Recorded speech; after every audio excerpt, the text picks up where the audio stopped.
할렐루야. 사랑하는 가족 여러분, 오늘 또 주님 은혜 안에서 잘 지내셨죠?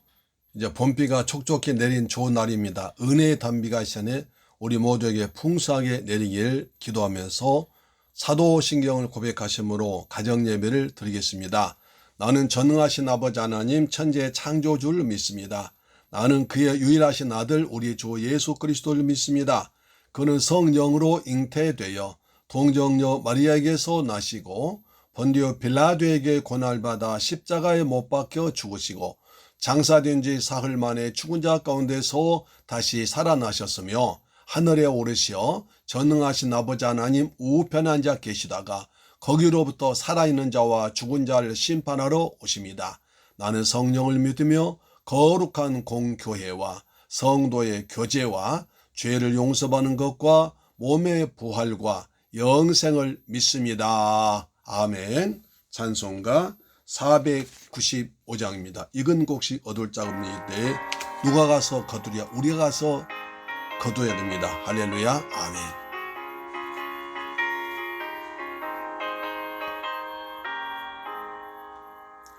익은 곡식 거둘 자가 없는 이때에 누가 가서 거둘까? 누가 어찌 게으르게 앉아 있을까? 어서 가자 밭으로 보내주소서 보내주소서. 재단 숯불 내 입술에 대니 어찌 주저할까? 주여 나를 보내주소서. 두루 다니시며 일꾼 부르나 따르는 자 적구나. 주여 보러 살아나는 익은 곡식을 어서 거두러 가자. 보내주소서 보내주소서. 재단 숯불 내 입술에 대니 어찌 주저할까? 주여 나를 보내주소서.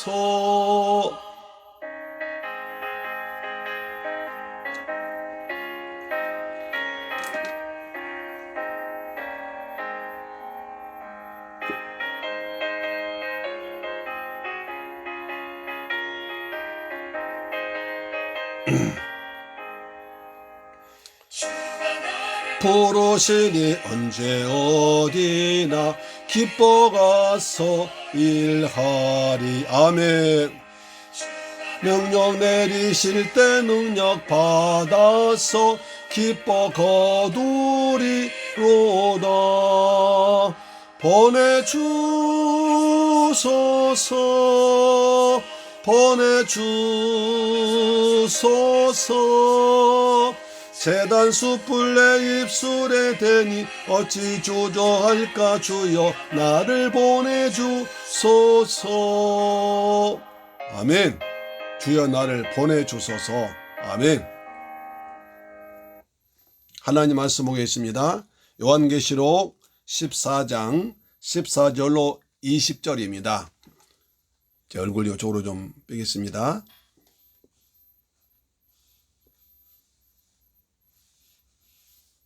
요한계시록 계시록 14장 14절로 20절 말씀인데요. 신약성경 413페이지 기록되어 있습니다. 413페이지예요. 같이 읽습니다. 시작. 내가 또 보니 흰 구름이 있고 구름 위에 인자와 같은 이가 앉으셨는데 그 머리에는 금 멸관이 있고 그 손에는 예리한 낫을 가졌더라. 또 다른 천사가 성전으로부터 나와 구름 위에 앉은 이를 향하여 큰 음성으로 외쳐 이르되 당신의 낫을 휘둘러 거두소서.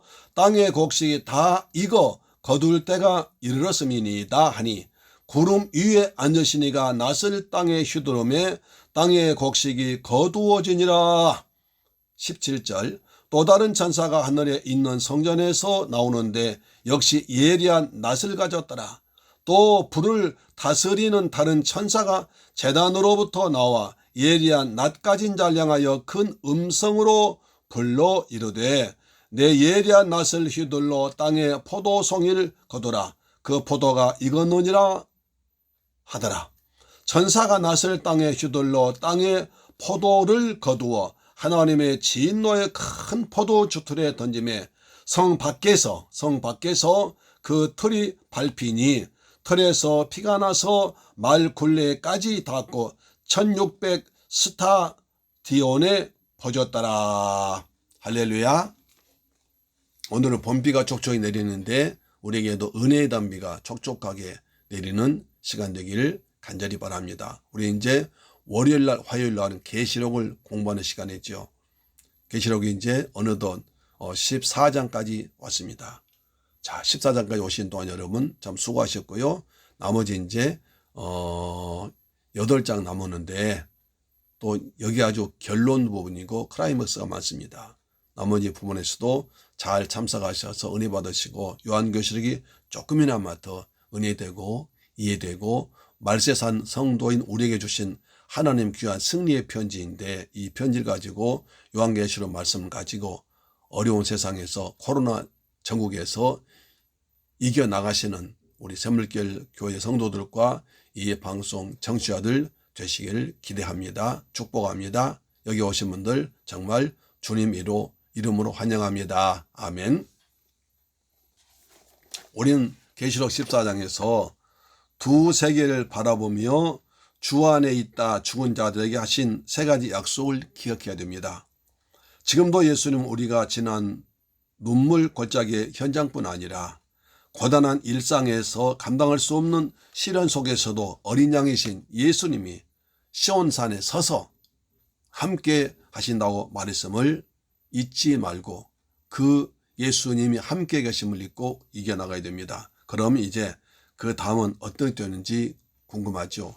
오늘 14장부터 쭉 말씀을 풀어나갈 때 성령께서 우리 모두의 깨달음 주시고 또 엠마오로 내려가는 두 제자들이 예수님께서 말씀을 풀어줄 때 가슴이 뜨거워진 것처럼 우리의 심령도 은혜로 뜨거워지기를 축복합니다. 아멘. 자, 14절 다시 보겠습니다. 또 내가 보니 흰 구름이 있고 구름 위에 인자와 같은 이가 앉으셨는데 그 머리에는 금 멸관이 있고 그 손에는 예리한 낫을 가졌더라. 이 말씀이 이해하기가 쉽지 않죠. 그렇죠? 근데 우리는 지금까지 계시록을 쭉 읽어오면서 공부해오면서 요한계시록이란 이런 책이다 하는 것을 보았습니다. 제가 첫 시간에 말씀드린 바와 같이 요한계시록은 뭡니까? 문학이다. 그것도 묵시문학이다. 이렇게 말씀드렸습니다. 묵시문학이다. 앞으로 일어날 일을 문학이란 장르를 통해서 또 묵시란 방법을 통해서 가르쳐주고 우리에게 보여준 것이다. 그렇게 말씀드렸습니다. 자, 여기서 인자 같으니 인자가 나옵니다. 누가복음을 인자복음이라 하죠. 인자 같으니가 앉으셨는데 한 거 보니까 상당히 높은 분 같죠. 누구십니까? 우리 주 예수 그리스도십니다. 예수 그리스도께서 인자 같은 이가 앉으셨습니다. 앉았다는 것은 무슨 말입니까? 왕이 앉은 것을 말합니다. 황제가 앉은 걸 말합니다. 다시 말해서 우리 주 예수 그리스도께서 구속과 심판의 왕좌에 보좌에 앉으셔서 지금 전 세계를 다스리고 통치하는 모습을 인자 같은 이가 흰 구름 위에 앉았다 이렇게 표현하고 있는 것입니다. 자, 인자 같은 이가 묘사되어 있습니다. 이 표현은 다니엘서 7장의 근간 배경 가지고 있습니다. 어디요? 다니엘 7장의 배경이 있다. 제가 누누이 말씀드린 바와 같이 요한계시록은 구약을 배경으로 썼기 때문에 많은 부분이 구약을 인용하고 있기 때문에 구약을 제대로 이해해야 다니엘설 계시록을 이해할 수 있다고 말씀드렸습니다. 여기에서도 인자는 요한계시록에 나오는 인자는 다니엘서에 나오는 인자를 우리가 상상해 볼 수 있습니다. 이것은 심판주로 오실 예수님, 또 다시 오실 예수 그리스도, 심판주 예수 그리스도를 말하고 있습니다. 근데 이분이 지금 구름 위에 앉아 계신, 어디에요? 구름 위에 앉아 계십니다. 요한계시록 문학작품이라는 사실을 잊지 말아야 됩니다. 다시 말하면 요한계시록이라는 성경은 문화와 문학의 옷을 입고 있습니다. 문화와 계시록은 문화와 그 다음에 문학이란 옷을 입고 있다. 그래서 계시록을 이해하려면 그 당시 사회, 정치, 경제, 사회, 문화를 이해해야 되고 또한 문학의 표현을 쓰고 있다. 이런 것을 이해를 하면서 봐야 됩니다. 그 중에서도 묵시문학으로 쓰였습니다. 묵시문학적인 표현에 자주 사용되는데 이것은 두 가지의 경우에 사용되어 있습니다. 그래서 묵시문학은 두 가지 경우 사용. 첫째는 뭡니까? 구속과 그 다음에 심판을 상징할 때, 표현할 때 주로 많이 사용되었습니다. 심판 그대로 로마 망해하면은 안 되기 때문에 묵시문학을 통해서, 또 이런 사람은 구원받아 라고 쓰면 또 안 되기 때문에 이제 비유란 또는 묵시를 통해서 심판과 구원, 구속과 심판을 표현할 때 주로 묵시문학적인 방법이 많이 나옵니다. 지난 시간에 배운 바와 같이 망했도다 바벨론. 지금 로마 시대는 왜 망했도다 바벨론 나옵니까? 그것은 바벨론을, 로마가 망한다고 하면 큰일 나니까, 잡혀가니까 이 책이 성도들에게 전파되지 못하니까 바벨론을 들어서 말한 것입니다. 결국은 사도 요한은 로마가 망한다는 말을 바벨론을 들어서 이제 묵시문학적 방법으로 쓰는 것이죠. 그렇죠? 예. 잠깐요. 예. 자, 처음 경우는 심판을 설명할 때 직접적으로 언급하지 않고 문학적인 표현을 사용합니다. 또 다른 한 점은 구속을, 다시 말해서 구원을 설명할 때 묵시문학적 표현을 사용합니다. 결국 14장 14절 본문의 그림도 이 둘 중 하나입니다. 그럼 무엇일까 한번 생각해 보십시오. 자, 여기서 흰 구름은 주님이 앉아서 통치가 시작되는 것이다. 구름은 주님이 앉아서 통치, 보좌를 말하고 있습니다. 그래서 주님의 통치하는 하늘의 보좌를 흰 구름으로 표현하고 있습니다. 머리에 금면류관, 머리에 금면류관을 쓰고 있습니다. 자, 여기에서는 원문에서 스테파노스란 표현을 사용했는데 면류관보다는 화관의 의미가 있습니다. 화관은 꽃으로 동그랗게 만들어 얹은 관을 말하는데 성경에서는 스테파노스란 단어는 통치와 권세자의 상징으로 사용됐습니다. 그러니까 요한계시록에서 통치자가 많이 나오는데 그때 스테파노스로 사용하는데 그것은 통치자가 쓰는 그 면류관 두 가지입니다. 상급받는 면류관이 있고 통치자 상징할 때 면류관, 여기서는 통치자가 쓰는 그 면류관을 말한다, 이렇게 아시면 됩니다. 따라서 지금 구름 위에 앉으신 예수께서 모든 역사가 출발하게 됩니다. 이 세상은 예수 그리스도로 시작해서 예수 그리스도의 심판과 통치로 마지막이 됩니다. 예수님 그래서 알파가 오메가요, 처음과 나중이요, 시작과 마지막이라고 말씀했지 않습니까? 주님 그 말씀 계속 하시죠. 예수님께서 이 땅을 창조하셨습니다. 창세기 1장에 1절에 태초에 하나님이 천지를 창조하시니라. 가라사대 말씀으로 빛이서라 하시니까 창조되었습니다. 그 창세기 1장에서 세상을 창조하신 하나님 그리스도께서 마지막에 다시 오시면 이 땅이 끝나는 것입니다.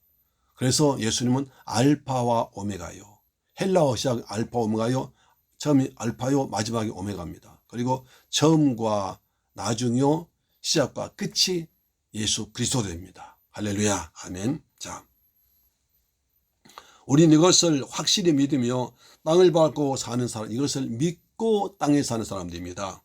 그런데 이분 그리스도 손에 걸려있는 것이, 들려있는 것이, 다리 하면 예리한 낫입니다. 그래서 예리한 무엇이라고요? 낫을 두고 있습니다. 연화성 이한 낫이라고 되어 있습니다. 이것을 보고 하나님의 심판으로 표현하고 볼 수 있습니다. 그러나 이것은 오해라는 것입니다. 또 그렇게 기록한 대목도 있긴 하지만 오해입니다. 여기서는 심판 아닙니다. 내가 다시 눈을 들어 본즉 날아가는 독수리가 있더라. 이 말씀 이야기에서 스가랴 7장 1절 이하입니다. 스가랴 7장 1절에 이렇게 말합니다. 내가 다시 눈을 들어본즉 날아가는 독수리가 있더라. 스가랴가 날아간 독수리를 보았습니다. 두루마리는 새 이름이 아니고 하나님의 말씀입니다. 하나님의 말씀이 날아가고 있습니다. 잘 아시겠지만 구약은 히브리어로 기록되어 있고 신약은 헬라어로 쓰였습니다. 오래전에 성경학자들이 모여서 히브리어로 된 성경 어려우니까 많은 사람에게 전파하기 위해서 헬라어로 구약 성경을 번역했습니다. 최초로 헬라어로 번역된 언어가 70인역입니다. 무슨 역이요? 70인역. 여러분 이것은 꼭 아시면 됩니다. 70인역. 이것이 최초로 히브리어를 구약 성경을 헬라어로 번역했다. 그래서 70명이 참석했다고 70인역 이렇게 말합니다. 이것은 굉장히 중요한 성경입니다. 성경 이해하는데 가장 중요한 자료가 됩니다. 이 스가랴 말씀을 70인역으로 보면 하늘로 날아가는 두루마리가 낫으로 표현되어 있습니다. 하늘로 날아가는 두루마리. 여기서 나오는 두루마리. 낫을 들고 있는데 낫은 뭐냐? 말씀이다. 이 말이죠. 낫은 말씀이다. 자, 하늘로 날아간 두루마리가 낫으로 표현되어 있습니다. 두루마리와 낫을 동일하게 같은 단어로 사용했다는 것입니다. 자, 또 내가 보니 흰 구름이 있고 구름 위에 인자와 같은 이가 앉으셨는데 그 머리에는 금멸관이 있고 그 손에는 예리한 낫을 가졌더라. 다시 말하면 예리한 말씀을 가졌더라 이 말이에요. 예리한 낫을 가졌다 말은 예리한 말씀을 가졌더라. 이렇게 뜻이 됩니다. 어차피 이것은 문학적인 표현이기 때문에 이런 의미의 번역이 가능한 것입니다. 자, 15절 보시면 또 다른 천사가 성전으로 나와서 구름 위에 앉은 이를 향하여 구름 위에 앉은 이를 향하여 큰 음성으로 외쳐 이르되 당신의 낫을 휘둘러 거두소서. 땅의 곡식이 다 익어 거둘 때가 이르렀음이니이다 라고 말합니다. 성전에서 한 천사가 나와서 구름 위에 있는 인자 예수 그리스도에게 말합니다. 당신의 낫을 휘둘러서 땅의 곡식이 다 익어 거둘 때가 되었나이다. 자, 낫을 들어서 가을에 추수하잖아요. 그렇죠? 겨울에 옛날에 가을에 이제 벼로 낫을 뱄습니다. 또 5월달, 6월달에 이제 보리로 낫을 뱄습니다. 낫을 보리로 뱄습니다. 그래서 낫은 베는 걸 상징합니다. 매우 일상적인 표현으로 보이지만 사실 성경에는 굉장히 평범한 문장 속에 그냥 평범한 것이 아닙니다. 또 다른 천사가 지금 성전으로부터 나오는데 성전은 하나님이 통치하는 곳입니다. 그 안에 중심은 하나님이 지배하고 계십니다. 따라서 또 다른 천사가 성전으로부터 나왔다는 말은 하나님께로부터 보냄받은 천사라는 것입니다. 천사들은 그 존재 자체가 하나님의 보냄을 받아서 하나님의 일을 대행하는 자들입니다. 그렇죠. 천사는 혼자 일하지 않고 하나님께로부터 보내서 보냄을 받은 사람입니다. 다 받은 것이 존재입니다. 이 원리는 예수님에게도 적용됩니다. 예수님도 자기 마음대로 이 땅에 온 것이 아니라 아버지의 뜻을 행하기 위해서 아버지의 뜻에 순종해서 하늘 영광 버리고 이 낮고 천한 이 땅에 오셔서 우리를 위해서 십자가에서 피 흘려 죽으시고 장사 지낸 바 되었다가 3일 만에 부활하셨지 않습니까? 사도도 보냄을 받은 자입니다. 예수님께서 또 제자들 보내셨습니다. 우리도 은혜 받은 보냄을 받아서 밖에 나가 전도하기도 하고 해외에 나가서 선교하기도 합니다. 할렐루야, 아멘. 이런 원리를 가만히 말씀을 놓고 생각하면 우리 성도들 역시 이 땅 역사 속에 혹은 이 가정 속에 보내진 것이 내가 자의적으로 된 것이 아니라 하나님이 보내서 이 자리에 와 있다는 사실입니다.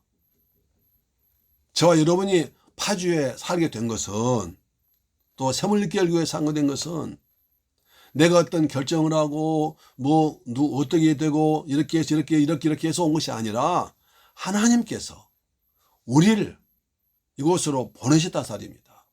이 교회로 보냈다는 사실입니다. 이것을 인정해야 됩니다. 참새 한 마리가 떨어져도 하나님 허락하셔야 된다고 그러는데, 이처럼 귀한 저희들이 내 마음대로 온 것이 아닙니다. 하나님의 뜻이 있어서, 하나님의 섭리가 있어서 하나님의 계획을 이루기 위해서 이 파주로 왔고, 우리 교회에서 같이 만나서 함께 신앙생활을 한다는 것입니다. 할렐루야. 이걸 잊지 말아야 됩니다.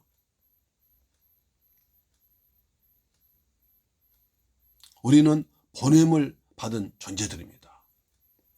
기왕이면 내가 좋은 곳에, 저 미국 땅이나 좋은 땅에 보냈으면 얼마나 좋았겠습니까마는, 하나님은 대한민국에 파주시에 새물교회 교회로 보내서 우리가 이렇게 만난 줄로 믿으시기 바랍니다. 아멘.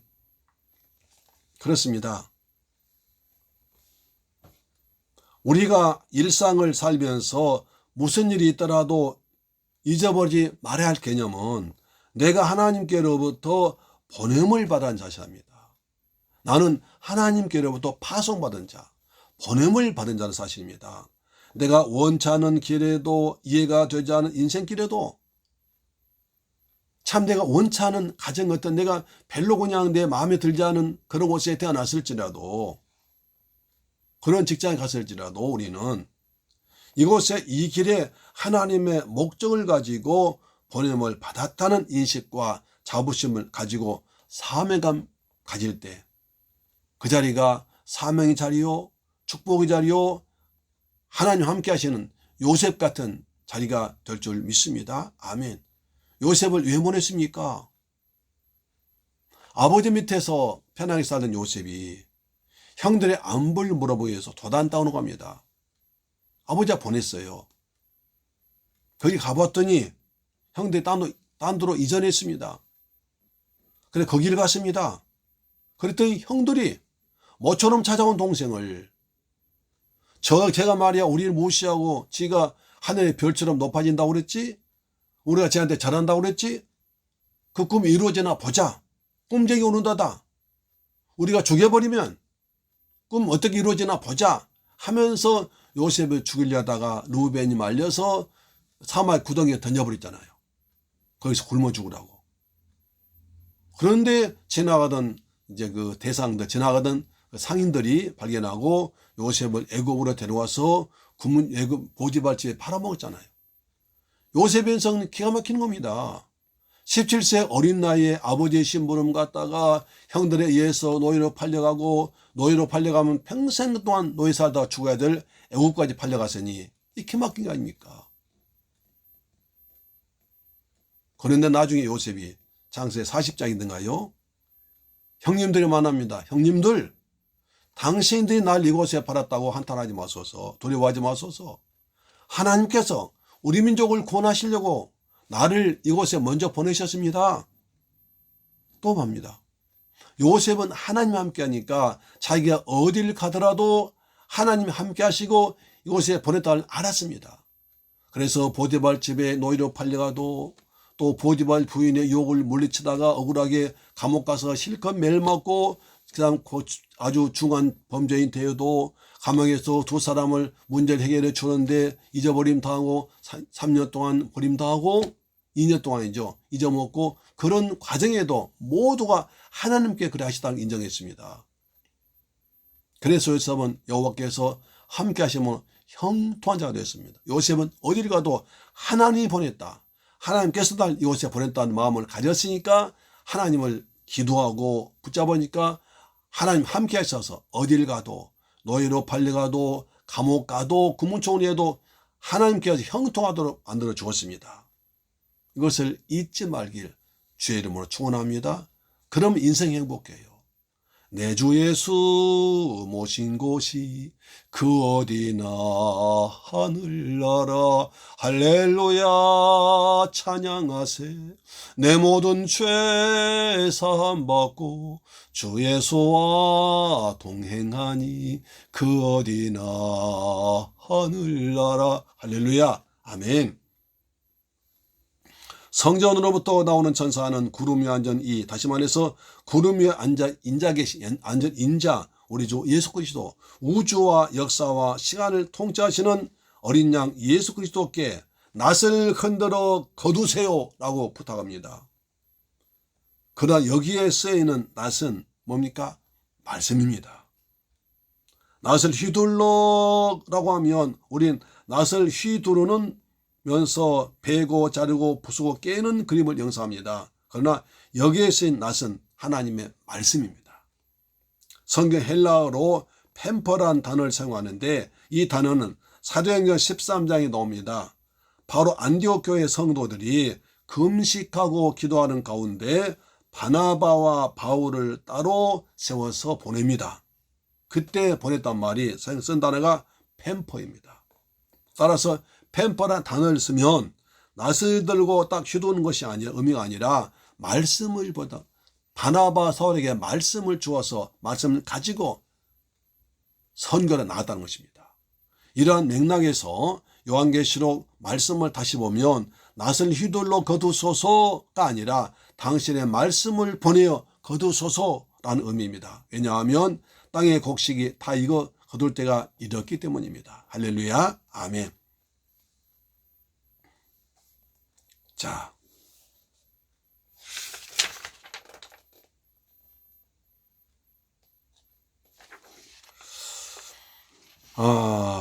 18절 말씀 보겠습니다.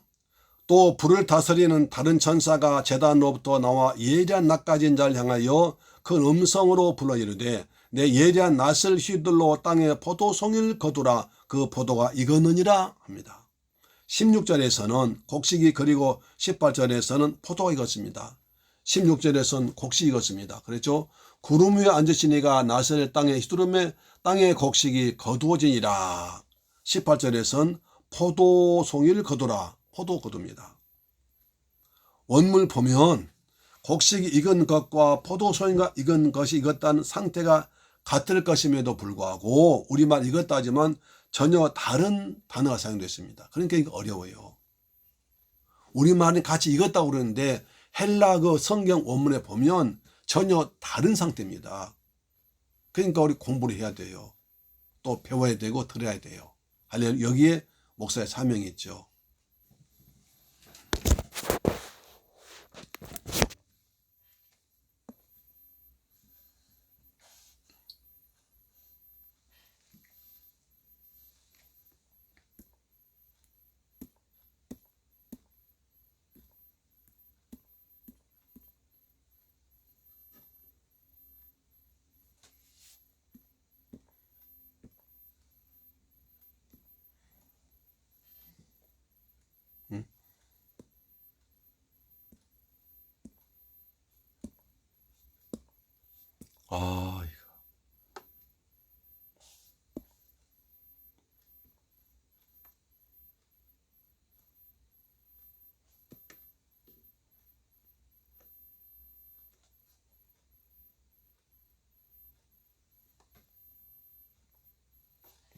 그렇습니다. 자, 화면이 약간 좀 제 얼굴 사라졌네요. 그러나 계속 녹음은 되고 있습니다. 익었다고 설명하다 말했죠.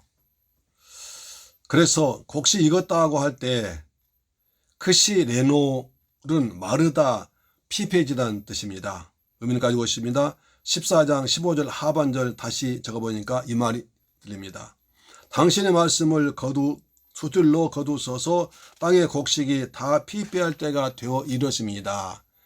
이거가 크신의 노인데, 그렇다면 땅의 곡식이 말랐기 때문에 거두란 말입니다. 따라서 이미 말라서 피폐한 곡식을 왜 거두는지 당시 유대 농사를 생리를 이해할 수 있습니다. 그 농사까지 이해한단 말이죠. 추수할 시기가 다가오면서 땅에 제일 먼저 마릅니다. 땅이 자연히 마르게 되면 다음으로 곡식이 마른 것이 아니라 곡식 옆에 붙어있는 잡풀들, 우리말로 하면 가라지들이 마릅니다.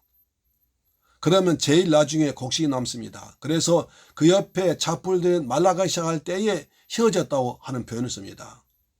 휘어졌다는 말은 곡식이 정이 아니라 그 곡식 옆에 땅이 마르기 때문에 곡식 옆에 잡초들이 마르고 그 상태를 휘어졌다고 말합니다.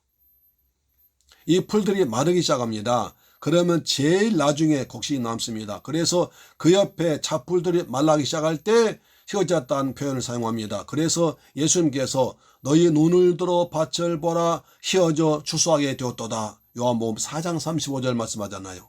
마지막으로 곡식이 남은 때에 낫으로 추수하는 것입니다. 이 말씀이 무슨 뜻일까요? 이제 해석입니다. 따라서 요한계시록 14장 15절 말씀은 힘들고 고단한 눈물 골짜기로 지나면서 끝까지 하나님의 말씀을 붙잡고 믿음의 주 되시며 온전케 하신 예수만 바라보았던, 십자가만 바라보았던 성도들만 남는다는 것입니다. 할렐루야. 결국 심판이 아니라 구속이 완성됨을 말합니다. 말씀을 붙잡고 십자가를 붙들고 끝까지 온전케 하시는 예수만 바라봤던 바보처럼 손해보면서 이용당하고 살았던 그 성도들 대신하여 시온산에서 싸웠던 어린 양이 성도들이 감당해낸 긴 싸움과 순리의 길의 여정 끝에서 어떻게 구원을 완성해 가시는가 하는 것입니다. 다시 말해서 하나님이 당신의 택한 백성들의 맞이할 결말의 그림을 미리 보여준 것입니다. 할렐루야. 따라서 여기서 뭘 말합니까? 끝까지 견디는 자는 구원을 받으리라. 마태복음 24장 13절이든가요. 끝까지 환난과 어려움과 고난과 핍박 가운데 있을지라도 십자가 붙들고 다시 오실 주님을 기다리면서 기름 준비한 신부처럼 주님 맞이할 준비한 사람들에게 구원의 축복이 있다는 것입니다. 할렐루야. 우리 이런 성도 되기를 주의 이름으로 축복합니다. 조금 어려워도 힘들어도 내가 바보 같아도 왜 이렇게 신앙생활을 할까? 난 왜 이렇게 어려울까? 왜 이렇게 난 힘들게만 살아갈까? 그런 짓이라도 끝까지 믿음의 주인 되시며 온전케 하신 예수만 바라보고 십자가 붙들고 나갈 때 그 사람에게 구원의 축복이, 구원의 상급이 있을 줄 믿으시길 바랍니다. 아멘. 그럼 오늘의 이 자리가 오늘 내가 영광의 자리요, 나중에 주님께 칭찬받고 상급받을 귀한 자리인 줄로 믿으시길 바랍니다. 아멘. 기도하겠습니다. 좋으신 아버지 감사드립니다. 저희를 사랑하셔서 귀한 은혜 받게 하심을 감사합니다. 우리는 끝까지 십자가 붙들고 말씀 붙들고 다시 오실 주님을 기다리면서 믿음으로 살아가는 복된 청취자 되게 하여 주옵소서. 우리를 구원하신 예수 그리스도 이름으로 기도드립니다. 아멘. 주 기도 마쳤습니다.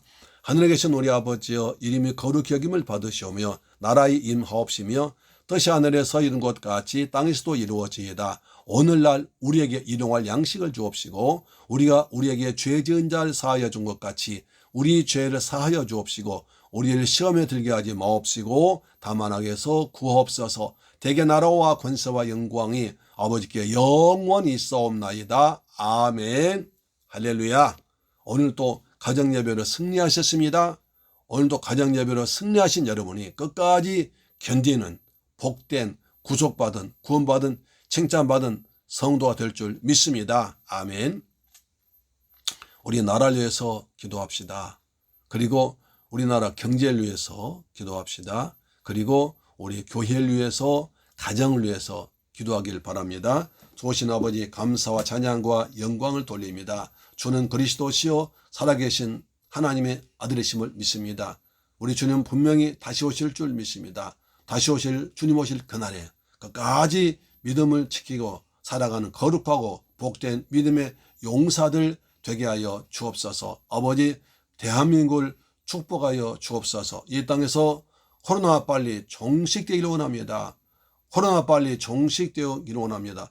거룩한 성령의 바람 불어서 성령의 바람 불어 코로나가 다 사라지고 날아가 버리도록 역사하시며 성령의 불같이 뜨거운 불로 태워버리기를 원합니다.